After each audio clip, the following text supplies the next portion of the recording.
Hello friend, Jen Foxbot here. Let's take a look at a very simple AI assistant that I built using a project called AutoGen. So why am I doing this? Well, content creation with AI or LLMs, large language models, is fun and cute and honestly can be useful in certain contexts, but I want an AI assistant that can take some of the mundane administrative BS tasks off of my plate and do them for me. So my next AI project is to build an AI assistant that can actually do something for me. So if I tell it to put a meeting invite on my calendar, or organize my photos or something like that, that it can start to do some of those tasks for me. Okay, so it's surprisingly difficult, maybe not surprising, very difficult to get to that phase, which, pros and cons for that. Pros is that we want to be careful about permissions and authentication and security with AI assistants, that type of stuff. So we need to be very conscious about what we are enabling the AI assistant to do on our behalf. We also need some visibility into what it thinks it knows about me, that kind of thing. But the cons is that, well, this would actually be very useful for me. I want the Star Trek computer. Thank you. So what I'm doing is I'm breaking down kind of my desired AI assistant into very small pieces, one thing at a time, right? So this is kind of my Hello World AI assistant project. So AutoGen is a framework that makes creating AI assistants, or sometimes they're called agents, a little bit easier. So basically, like if you think about ChatGPT, it's taking ChatGPT and saying, well, what if we have multiple ChatGPTs and we give them different roles? It allows us to do more complex things than just the chat interface with ChatGPT.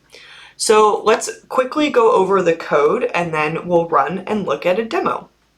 Okay, so we're going to import some stuff from AutoGen. We're also going to import NumPy or NumPy to do some code. And then we just really have our main program. So the thing that blows me away is how short this program is. Like that's it. It's like 30 lines of code, less than that. So the first thing that we do is we need to pull in our keys and endpoints. So you will need access to OpenAI, GPT-4, API key, or I'm using Azure AI Studio for that. But that's what this does. It pulls in your permissions. Then you create the AI assistant or the large language model assistant. You give it a little name. I could get more creative than that, I suppose. And then you can set the configurations. So basically like, I forget what this one is, so I'll just skip that. But you give it the permissions and then you can set different parameters like temperature. So in this case, I don't want it. Setting a temperature of 0 means that I want it to be as factual as possible. Please don't make stuff up or hallucinate, as it's been called in the industry. And then I'm going to create an agent that actually can run some code for me. So this is kind of like a proxy agent. And then we also have to set up some parameters for this one. So name it, basically like how many replies are you going to enable it you want to have a limit on this because otherwise it'll keep going. When does the agent end, or when does the assistant stop doing its thing? This is also really important because otherwise it will keep going.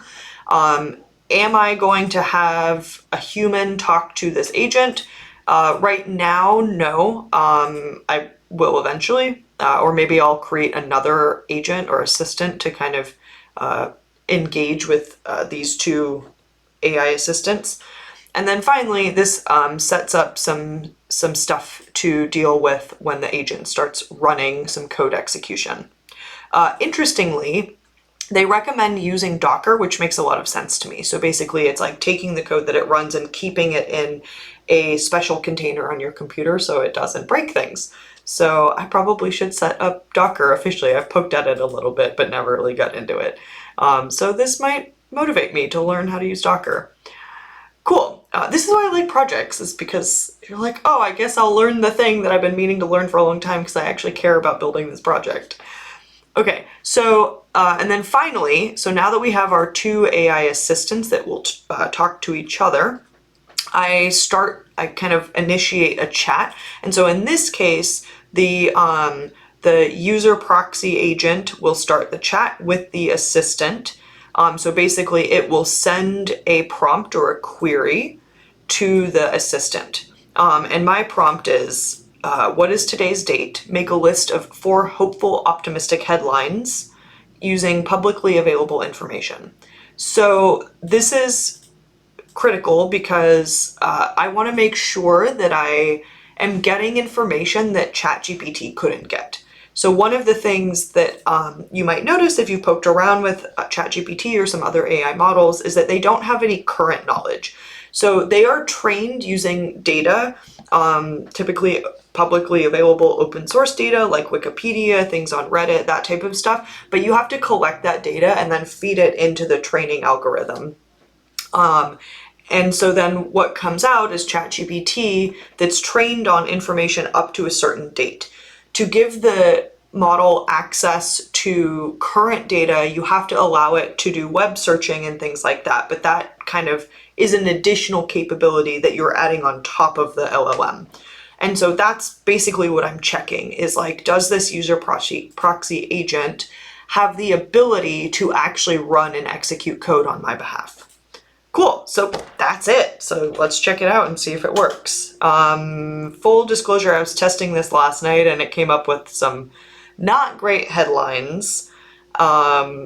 So I'm not totally sure what it will do today, but I just want to let you know there was a word in there that was like, it's in a headline, a newspaper headline, so it's not like a bad word, but it was a little bit like unsettling for me.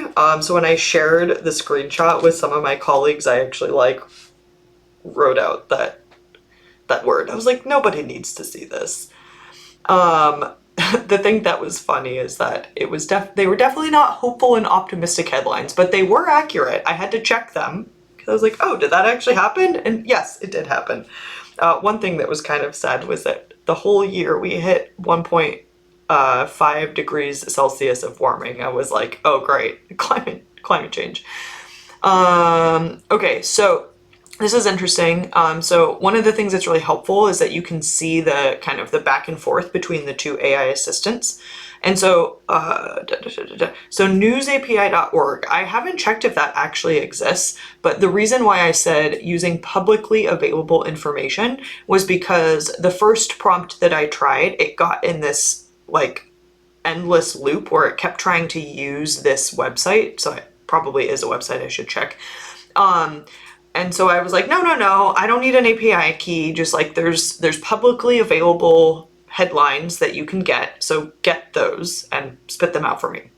And so that seemed to help last night, but this is AI. And so we never know what we're going to get. So okay, here we go. So did it get it? We never know what we're going to get with the AI. And that's why it's important to like play around with these types of things so that we can understand what they're good at and what they're not good at, right? Okay, so it's gonna keep trying. Is it still trying to do the same thing? Okay, so it's still trying to do the same thing. Oh, that's annoying. Of course, it's not gonna work in the live demo. Well, not live, but recorded demo is always how it goes. Okay, so I might need to update the... Last night, the agent figured out that it can use BBC because that's publicly available. I might have to explicitly tell it to use the BBC, or I could try to tell it to use publicly available in more serious terms. So I can bold it like this, and I can also capitalize it. Wait, how do I spell publicly in capitals? Public, I feel like I spelled that wrong again. Oh, that's really funny. Is that right? Publicly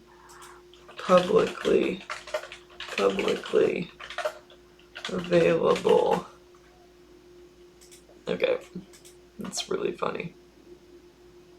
Is that Unknown word publicly. All right, so I'm not sure, is it still trying to use, yeah, it's still trying to use news API, right? So we're gonna stop this and retry. Stop, please, stop. I know, you're very upset at me. Okay. We're gonna save that and then we're gonna try again.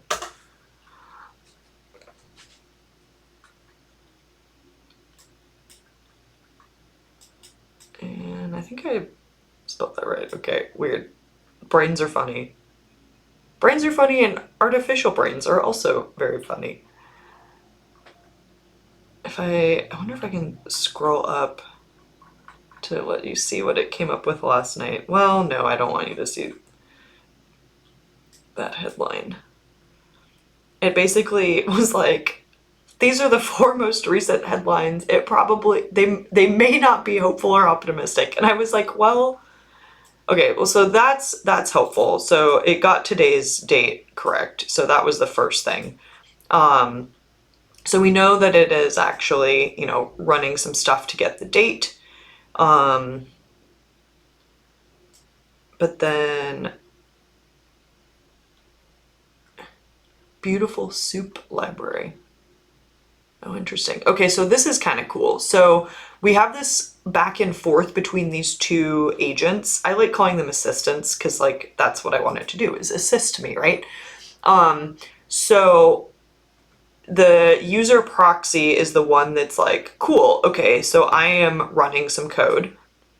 And then the AI assistant is kind of this like guidance person, I was gonna say guidance person, not a person. But what it does is it's like, okay, cool. So you tried to use the beautiful soup library, but it's not installed. So install it using pip, and here is the command.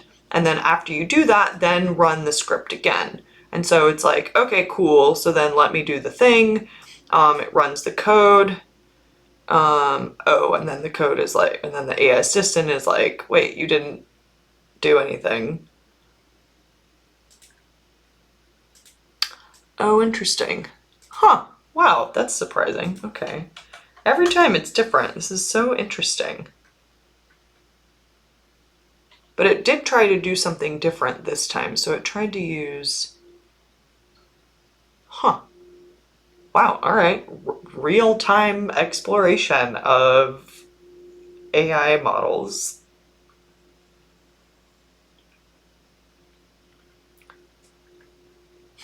Okay, that's wild. So just making this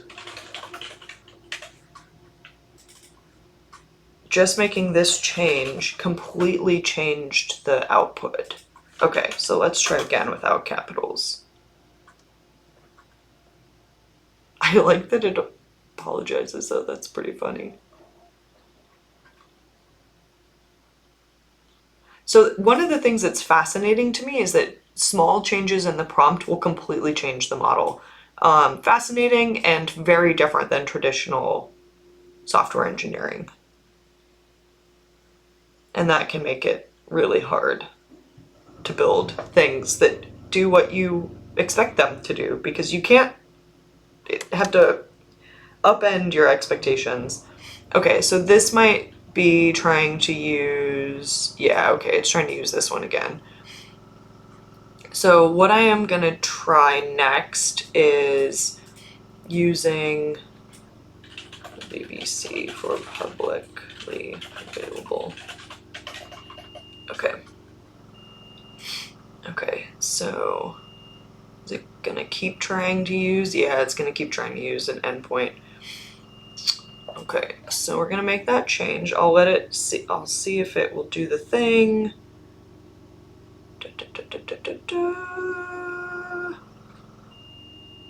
Okay, so we'll see if the API.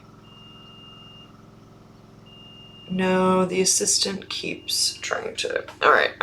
Stop, please. Wah! Okay, all right. One more time.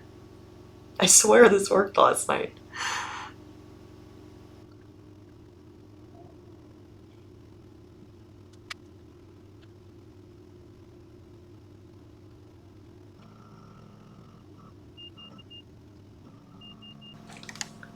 There we go. Okay, all right. So, I love that. Okay. As an AI, I don't have the ability to determine the sentiment. Yes, you can, but that's fine. Okay. You'll need to manually select an optimistic headline. That's really funny. But okay, it did get 4 headlines, which is what I asked for. It got 4 headlines from today. Oh, that's interesting. Also, there's another Y in Zelensky. Ooh, volcano spews lava and new Iceland eruption. So this is hilarious. Standard news about just terrible things. Classic, classic. So often why I like science news. I'm very aware of what's going on in the world, and also it's a lot all the time, and so I try to just keep it to small snippets and focus on the things that I can have an impact in, or things that, you know, impact me that I need to be aware of, versus like all of the terrible news from the entire global 8 billion humans. It's also why I like science news. Anyway, news rant. Minor news rant. So typically headlines are pretty, you know, despairing. But it worked, so that's pretty cool. I kind of thought that I would have to call out explicitly to use the BBC. It was interesting that last night it figured out that it could just do that.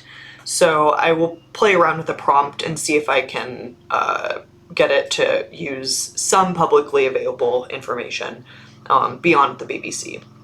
But very cool. Okay, so it got today's date, and it was able to pull headlines from today, which is super useful. I also would want to, you know, work on that as well. But for a first pass, this is amazing. And I also am just mind blown that you can do this in so few lines of code. I mean, okay, but to be fair, the AI under the hood is very complicated. So this is really just a wrapper around the AI to get it to do more specific things. Kind of like what OpenAI's GPT builder allows you to do, but this just opens the gates for all kinds of possibilities that I'm really excited to play around with. Okay, cool. I hope that that was interesting and informative.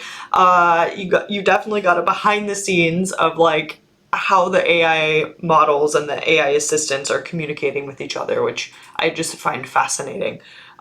Super, super cool stuff, and we can use it to build lots of great tools that allow us to do good things in this world. You know, it's a tool, so how we use it depends on us. Cool. Thank you for watching. Let me know if you have any questions about AutoGen. I'm very early. I'm just learning. But if you have questions, I will do my best to try and answer them. Or if you have ideas about things that you want to see. All right. Have a lovely day, my friend. Goodbye.